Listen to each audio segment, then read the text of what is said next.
સુરત મહાનગરપાલિકાના દબાણ વિભાગની કામગીરી સામે ફરી સવાલો ઊભા થયા છે। વરાછા વિસ્તારમાં કોર્પોરેટર કાવ્યા પટેલે શહેરમાં વધતા ગેરકાયદેસર દબાણોને લઈને મનપાના અધિકારીઓ પર નિષ્ક્રિયતાનો આક્ષેપ કર્યો છે। તેમણે પાલિકા કમિશનરને પત્ર લખી તાત્કાલિક કાર્યવાહી કરવાની માંગ કરી છે। કોર્પોરેટરે સમગ્ર વરાછા વિસ્તારમાં વિશેષ ઝુંબેશ ચલાવી તમામ ગેરકાયદેસર દબાણો દૂર કરવા, ટ્રાફિક પોલીસ અને ઝોન અધિકારીઓ સાથે સંકલન કરી કાયમી ઉકેલ લાવવા તેમજ દબાણકર્તાઓ સામે દંડાત્મક કાર્યવાહી કરવાની માંગ કરી છે। તેમણે 7 દિવસમાં કાર્યવાહી પૂર્ણ કરવાની સમય મર્યાદા આપી છે। જો આ સમયગાળામાં કાર્યવાહી પૂર્ણ નહીં થાય તો પ્રજાને સાથે રાખી વરાછાના હિતમાં સ્વયંભૂ આંદોલન અને કાર્યવાહી કરવાની ચીમકી પણ ઉચ્ચારી છે।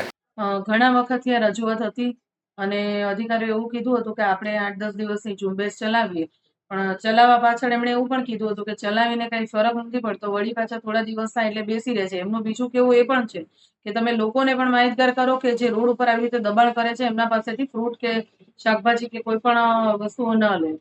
એટલે પછી આ વખતે અમે નક્કી કર્યું કે આ દર વખતે રજૂઆત કરવી એના કરતાં એક વખત લેખિતમાં આપીએ, અને જે લોકોને પ્રોબ્લેમ છે એ લોકો પણ અમારા સંપર્કમાં જ છે। ઘણી બધી સોસાયટીઓના લોકો છે, ત્યાંથી અવર જવર કરે એ લોકો છે। એમણે એવું કીધું હતું કે તમે પોતે આ રીતે કરો, અમે તમારી સાથે રહીશું। મ્યુનિસિપલ કમિશનરને લખ્યો છે અને પોલીસ કમિશનરશ્રીને લખ્યો છે। લખ્યું છે કે જે પણ અધિકારીઓ આ રીતે કદાચ આ લોકોની સાથે ઇન્વોલ્વ હોય હપ્તા લેવામાં, તો એ લોકો ઉપર પણ સખત કાર્યવાહી કરવામાં આવે।